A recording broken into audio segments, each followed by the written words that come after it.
बिस्मिल्लाहिर्रहमानिर्रहीम। Dear students, अस्सलाम वालेकुम। एक और लेक्चर के साथ आपकी खिदमत में हाज़िर हूँ। इससे पहले जो हमने डिस्कस किया, हमने टॉपिक नंबर 1 डिस्कस कर लिया है, सिंपल हार्मोनिक मोशन। उसके बाद हमने डैम्प ऑसिलेशन डिस्कस कर लिया और हमने 4 न्यूमेरिकल्स जो हैं वो भी लास्ट लेक्चर में डिस्कस कर लिए थे। उम्मीद करता हूँ कि आपको वो सारे लेक्चर्स जो है वो समझ आ गए हैं, और अगर फिर भी किसी को कोई प्रीवियस लेक्चर्स में भी कोई क्यूरीज़ हैं, कोई क्वेश्चंस हैं, तो वो आप हम मेरे पर्सनल नंबर पर व्हाट्सएप के थ्रू जो है वो पूछ सकते हैं। आज जो हम एक नए टॉपिक के साथ मैं जो हाज़िर हुआ हूँ उसका नाम है वेव मोशन। क्योंकि अब आपने ये देखा होगा कि इससे पहले जो चीज़ हम डिस्कस कर रहे थे उसमें हम ऑसिलेशंस के बारे में डिस्कस कर रहे थे। अब हम एक और टर्मिनोलॉजी की तरफ आएंगे जिसका नाम है वेव। और वेव के बारे में आपने पहले भी फेमिलियर हैं, सुना है कि जब भी कोई चीज़ एक जगह से दूसरी जगह ट्रैवल करती है या ट्रांसफ़र होती है तो वो वेव के ज़रिए होती है। जैसे कि एनर्जी अगर हमारे पास आ रही है तो भी इन टर्म ऑफ वेव है, वाटर वेव भी हैं, साउंड वेव भी हैं। तो आज हम देखते हैं कि वेव क्या चीज़ है और इसकी डिफरेंट एसोसिएट टर्मिनोलॉजीज़ जो हैं वो क्या हैं। तो पेज नंबर बेटा 7 आप जो है वो ओपन कर लें और आर्टिकल नंबर है 10.3। तो हम देखते हैं कि वेव क्या कहते हैं। वो कहते हैं वेव जो है play an important role in our daily life because a wave are carrier of energy. क्या वजह है कि ये हमारे पास एनर्जी कैरियर भी है और इन्फॉर्मेशन ओवर लार्ज डिस्टेंस, और इन्फॉर्मेशन जो है वो डाटा जो है आपका लार्ज डिस्टेंस पर भी जो है वो वेव की फॉर्म में एक जगह से दूसरी जगह ट्रैवल होता है। वी रिक्वायर सम ऑसिलेशन और वाइब्रेटिंग सोर्स। अब देखें, वाइब्रेशन और ऑसिलेशन हमने पीछे पढ़ा, उसी तरह का सोर्स हमें क्या चाहिए, वेव को प्रोड्यूस करने के लिए चाहिए। तो here we demonstrate the production and propagation of different wave with the help of vibratory motion of the object. तो एक्टिविटी 1 में हम देखेंगे कि वाटर वेव हम कैसे प्रोड्यूस कर सकते हैं। राइट साइड पर आपको दिखाया गया और ये बड़ा आसान सा टॉपिक है। अच्छा, इससे पहले हम डिस्कस करते हैं कि आप अभी मैं तो अपने बात करूं तो जब हम बचपन में खेला करते थे तो बॉल जो है वो डेफिनेटली अगर हम गली मोहल्ले में कहीं खेल रहे हैं तो बॉल अगर किसी तालाब में चली गई है और हमारी एक्सेस जो है वो उस तक नहीं हो रही बॉल तक, तो हम क्या करते थे, तो हम कोई ना कोई पत्थर, कोई कंकर, कोई स्टोन उठाकर उसके अंदर पानी में फेंकते थे, जिससे वो वाटर जो है वो इस तरह, हमें नहीं पता था उसका क्या होता है, वाटर जो है वो ऊपर नीचे होता था और आहिस्ता आहिस्ता बॉल जो है वो किसी किनारे पर या हम किसी अप्रोच में आ जाती थी तो हम उसको उठा लेते थे। तो ये एक्चुअल में क्या होता है, जब हमने वो कंकर उसमें फेंका, जब हमने उसके अंदर डिस्टर्बेंस क्रिएट की उस वाटर मीडियम के अंदर, तो एक्चुअल में वहाँ पर क्या हुआ, वाटर वेव प्रोड्यूस हुई, जो कि क्या किया, उसने उस ऑब्जेक्ट को जो है वो आपका डिस्टेंस कवर करवा कर एक पॉइंट से दूसरे पॉइंट पर ले, जैसे भी हमने कहा कि एनर्जी कैरियर भी रोल। तो यही है, वो कहते हैं कि अब अगर हम आम घर में अगर हमने वाटर वेव प्रोड्यूस करनी है तो आप एक टब ले लें, टब लेकर आप उसके एक साइड पर जो वो पेंसिल लेकर उसको इस तरह अप एंड डाउन जो है वो डिप करें और टिप उसकी जो है वो इस तरह से करें, तो आप देखेंगे कुछ वेव जो हैं वो आपके पास, सर्कुलर वेव जो है वो इस तरह की वेव आपके पास उस प्रोड्यूस होंगी। अगर आप कभी समंदर के किनारे गए हों या अगर आपने दरियाओं के किनारों पे देखा होगा, जो अगर हम ट्रिप्स लेकर जाते हैं हेड्स पर, तो वो जब भी आपने देखा होगा कि वाटर भी वेव वहाँ पर भी इसी तरह की बन रही होती है। तो वो कहता है dip one end of the pencil into a tube of water and move it up and down vertically, the disturbance in the form of ripple produce water wave. ठीक हो गया, which move away from the source. ये बात ध्यान में रखिएगा कि अगर आपने यहाँ पर इसको डिप कर रहे हैं वाटर के अंदर तो ये अवे फ्रॉम द सोर्स जाएगा। कहाँ जाएगा, अवे फ्रॉम द सोर्स, जहाँ से वो प्रोड्यूस हो रही है उससे दूर की तरफ जाएगी। डायग्राम में भी आप देख सकते हैं, which move away from the source when the wave reach a small piece of cork. इसने क्या किया, एक स्मॉल पीस ऑफ कॉर्क जो है वो वहाँ पे रखा और वो क्या करेगा, floating near the disturbance it move up and down about it original position. तो ये कॉर्क ने क्या करना शुरू कर दिया, जो कि पहले रेस्ट में पड़ा हुआ था, जैसे डिस्टर्बेंस क्रिएट की अप एंड डाउन हुआ and without will travel out the net displacement of the cork is 0, the cork repeat its vibratory motion about its main point। ठीक हो, अच्छा ये तो हो गया कि आपने वाटर के अंदर कर लिया। अनदर एग्जांपल हम देखते हैं कि अगर आपके पास घर में कपड़ों को सुखाने के लिए एक स्ट्रिंग रोप, एक रस्सी जो है वो सहन में या फिर हमारी छत पर होती है, तो उसको वो आपने क्या किया हुआ होता है कि वन एंड से भी फिक्स किया हुआ होता है, सेकेंड एंड पर भी फिक्स किया हुआ होता है। अगर आप उसको वन एंड पर फिक्स करके सेकेंड एंड से उतार लें, जस्ट लाइक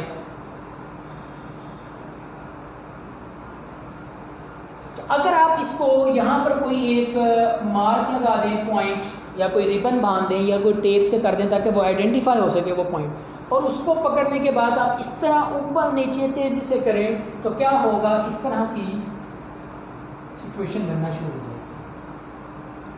बात समझ आ रही? और अगर इस पॉइंट को आप देखेंगे मार्क कर रहा होगा अप एंड डाउन, तो ये भी आपने क्या कर रहे हैं, आप एक वेव प्रोड्यूस कर रहे हैं। और इसमें मज़े की बात ये है कि जो इसका अपर पार्ट होता है उसको हम क्रस्ट कहते हैं, और जो इसका लोअर पार्ट होता है उसको हम ट्रफ कहते हैं। बात समझ में आ गई?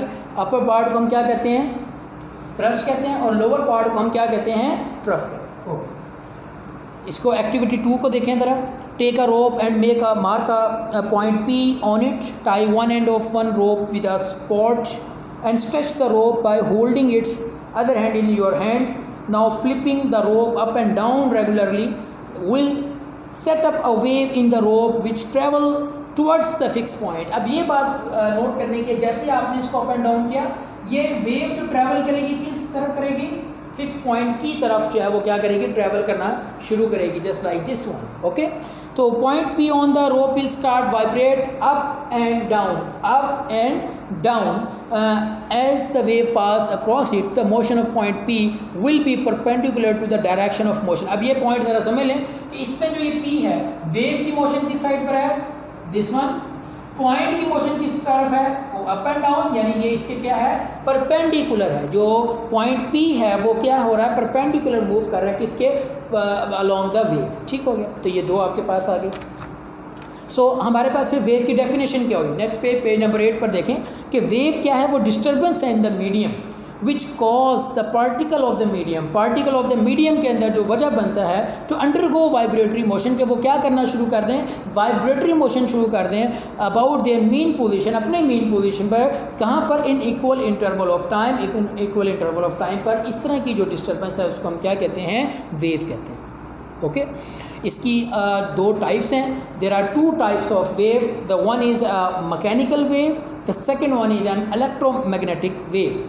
तो फर्स्ट वन जो है वो मैकेनिकल वेव क्या है, mechanical wave which require any medium for their propagation are called mechanical wave. तो इसकी जो वेव हो गई उसकी जो टाइप्स हैं वो कितनी है बेटा, दो टाइप्स हैं। कौन कौन सी, मैकेनिकल और इलेक्ट्रोमैग्नेटिक।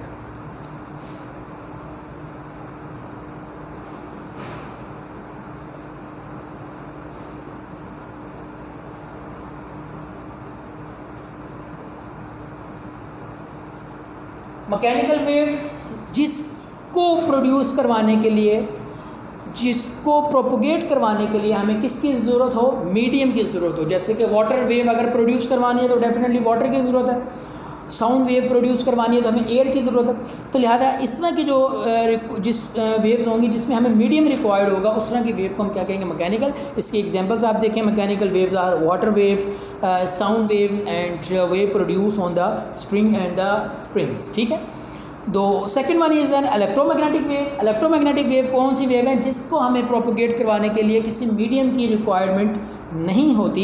इस तरह की जो वेव होती है उस तरह को हम कहते हैं electromagnetic wave, which do not require any medium for their propagation are called electromagnetic wave. जैसे कि radio waves, television wave, X rays, heat and light waves are some example of electromagnetic waves. तो इस तरह की जो waves आपको एक जगह से दूसरी जगह प्रोड्यूस करवाने के लिए आपको क्या मीडियम की ज़रूरत नहीं होती, इसको हम क्या कहते हैं, इलेक्ट्रोमैग्नेटिक वेव कहते हैं। ठीक हो गया, ओके। अब फर्दर मैकेनिकल वेव की मज़ीद दो टाइप्स हैं, उसमें टॉपिक है 10.4 जो कि क्या है, टाइप्स ऑफ मैकेनिकल वेव्स। जी 10.4 टाइम कितना हो,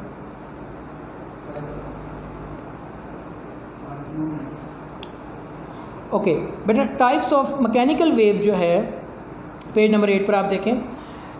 अब वो ये कहता है, अच्छा अब आपने ये देखा कि हमने जब वेव की अभी दो एग्जांपल्स को डिस्कस किया, वाटर वेव और हमने एक रोप के साथ करके, तो जो पार्टिकल की मोशन है वो दो टाइप्स की है। एक में पार्टिकल की मोशन जो है वो होगी अलोंग द वेव, जिस डायरेक्शन में वेव होगी उसी डायरेक्शन में पार्टिकल यानी टू एंड फ्रो, और एक में ये होगा कि वेव इस डायरेक्शन में है, particle up and down move कर रहे हैं। तो इसमें हमने दो कैटेगरीज बना दी, एक का नाम होगा ट्रांसफर वेव और दूसरे का नाम होगा लॉन्गिट्यूडनल वेव्स। ठीक है, तो इसको ज़रा हम डिस्कस कर लेते हैं।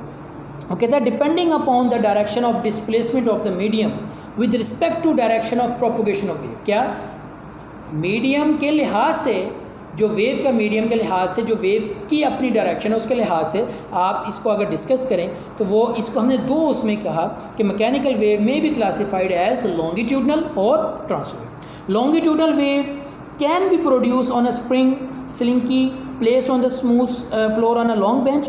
Fix one end of the slinky with a rigid support and hold the other into your hand. Now give it in a regular push and pull quickly in the direction of its length. अच्छा, होगा क्या कि हम क्या करेंगे, हम एक slinky सा क्या लेंगे, स्प्रिंग लेंगे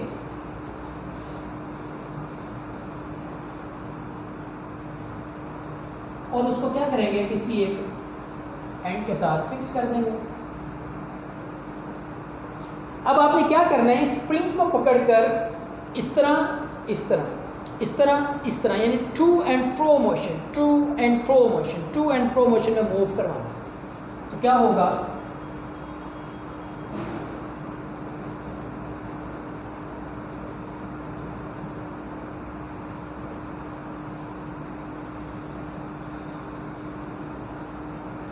आप ये देखेंगे जब आप टू एंड फ्रो मोशन करवाते हैं तो कुछ पार्टिकल कंप्रेस होंगे, वापस पर क्या होंगे, रेयरफेक्ट होंगे, रिलैक्स होंगे, कॉम्प्रेक्स होंगे, रिलैक्स होंगे, कॉम्प्रेस। तो जब तो एक रीजन होगा कंप्रेशन और दूसरा जो रीजन होगा वो क्या होगा, रेयरफेक्शन। रेयरफेक्शन फुलाव को कहते हैं, कंप्रेशन दबाव को कहते हैं। तो आपके पास कुछ रीजन्स में कंप्रेशन होगा और कुछ रीजन में रेयरफेक्शन। अच्छा, एक बात नोट करने की, कंप्रेशन टू अल्टरनेटिव कंप्रेशन तक का जो डिस्टेंस होगा उसको हम क्या कहेंगे,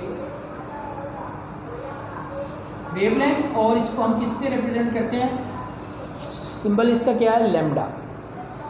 तो आप पेज नंबर 8 पर जरा देखें। A series of disturbance in the form of wave will start moving along the length of the slinky. Such a wave consists of region are called compression. इस रीजन को क्या कहेंगे, compression. Where the loops of the spring close together, क्या होगा, ये loop क्या होगी, close करेगी एक दूसरे के साथ। कंप्रेस, जैसे स्प्रिंग को कंप्रेस करवाते हैं और जैसे जैसे उसको हम रिलैक्स करवाएंगे तो वो क्या होगा, रेयरफेक्शन आएगी। तो वो कहते हैं कि where the loop of the spring are close together alternating with region called rarefaction. उसके साथ वाला जो रीजन होगा उसको हम क्या कहेंगे, रेयरफेक्शन कहेंगे, जहाँ पर पार्टिकल्स क्या होंगे, रिलैक्स होंगे, थोड़े से लूज होंगे। Where the loop are space apart. In the region of compression particle of the medium are close together, while in the region of rarefaction particle of the medium are spaced apart. बात समझ आ रही है, ठीक है। This is the distance between two consecutive compression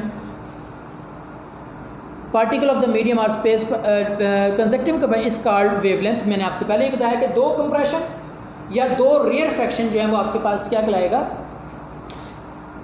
move these compression or refraction move back and forth along the direction of wave. Such a wave is called longitudinal wave. Is defined as in longitudinal wave particle of the medium move back and forth along the direction of propagation of wave। तो ये जो आपके पास example गिलाएगी जिसमें आपके पास particle क्या करेंगे, back and fourth move करेंगे। इस तरह की जो इक्वेशन, इस तरह की जो आपके पास होगा उसको हम क्या कहेंगे, लॉन्गिट्यूडनल वेव।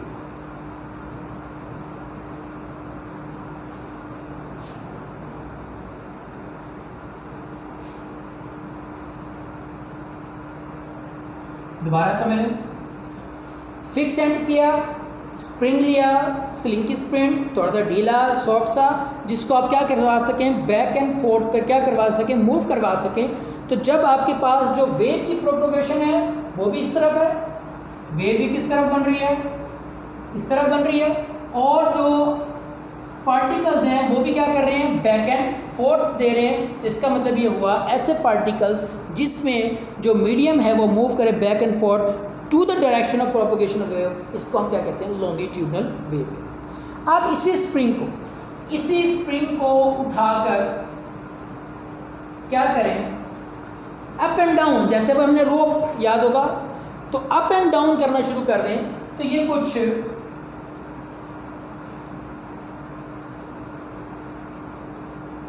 इस तरह की सिचुएशन बन जाएगी। स्प्रिंग जब अप एंड डाउन करेगा, नेक्स्ट पेज पर आपको ये दिखाया गया, पेज नंबर 10 पर।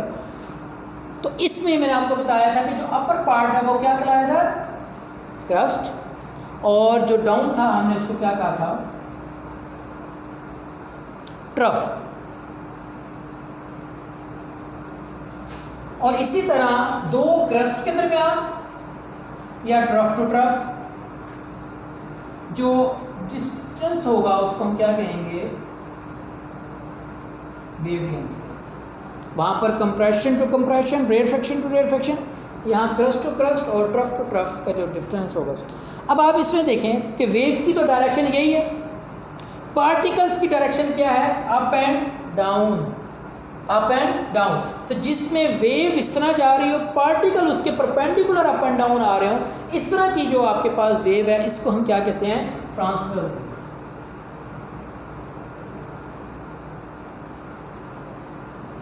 क्या कहते हैं इसको हम, ट्रांसवर्स। इसको ज़रा डिस्कस कर लेते हैं। In case of transfer wave, vibratory motion of the particle of the medium, देखें vibratory motion of the particle of the medium क्या करते हैं, is perpendicular to the direction of propagation of wave on the surface. A light wave are example of the transfer wave. तो लिहाजा आपके पास जो water wave हैं and light wave हैं वो क्या करती हैं, एग्जांपल देती हैं किसकी, ट्रांसफर वेव की। तो आज हमने जो टॉपिक डिस्कस किया वो हमने वेव के बारे में किया कि वेव क्या है, उसकी मोशन कैसे है, वेव प्रोड्यूस कैसे करनी है। फिर हमने देखा कि उसकी दो टाइप्स हैं, मैकेनिकल वेव और इलेक्ट्रोमैग्नेटिक वेव। और मज़ीद हमने फर्दर मैकेनिकल वेव की दो टाइप्स पढ़ी जिसका नाम है ट्रांसफर वेव और लॉन्गिट्यूडनल वेव। और 2017 मुल्तान बोर्ड में टाइप्स ऑफ मैकेनिकल वेव जो है वो आपके पास लॉन्ग क्वेश्चन आ गया था कि वेव क्या है और मैकेनिकल वेव की जो टाइप्स हैं इनके बारे में डिस्कस करें। लिहाजा इसका हर टॉपिक जो चैप्टर नंबर 10 है, इसका हर टॉपिक इंतहाई इम्पॉर्टेंट है और आसान सा से टॉपिक है, आसान से जो है इसका छोटा सा ये चैप्टर है। तो इसको अच्छे तरीके से आपने अलॉन्ग विद जो है वो डायग्राम अच्छी तरह तैयार करना है। फिर अगर कोई आपकी क्यूरीज़ होंगी, कोई क्वेश्चंस होंगी, वो डेफिनेटली आप मुझसे पूछ सकते हैं। और जो इसके साइड ब्लॉक्स दिए हुए हैं उसके भी आंसर आपको इन्हीं टॉपिक्स में मिल जाएंगे। फिर फर्दर आपको अगर कोई प्रॉब्लम है तो मैंने आपसे पहले भी अर्ज़ की है कि आप जो है वो स्कूल से, एडमिन ऑफिस से मेरे नोट्स ले सकते हैं। फिज़िक्स जैसे मैंने आपको 9th के प्रोवाइड किए थे, इसी तरह आपके पास फिज़िक्स 10th के भी जो है वो नोट्स सारे अवेलेबल हैं। उसमें बस न्यूमेरिकल नहीं है, बाकी आपने इसको सारा कर, तो आपने ये डायरी पर सारा काम करना है और सारा काम करने के बाद आपने इसको मुझे सेंड करना है। फिर मैं चेक करूँगा और उसके बाद इंशाल्लाह आपकी जो भी फीडबैक होगी वो मैं आपको दूँगा। उम्मीद करता हूँ कि आपको आज का लेक्चर समझ आया होगा।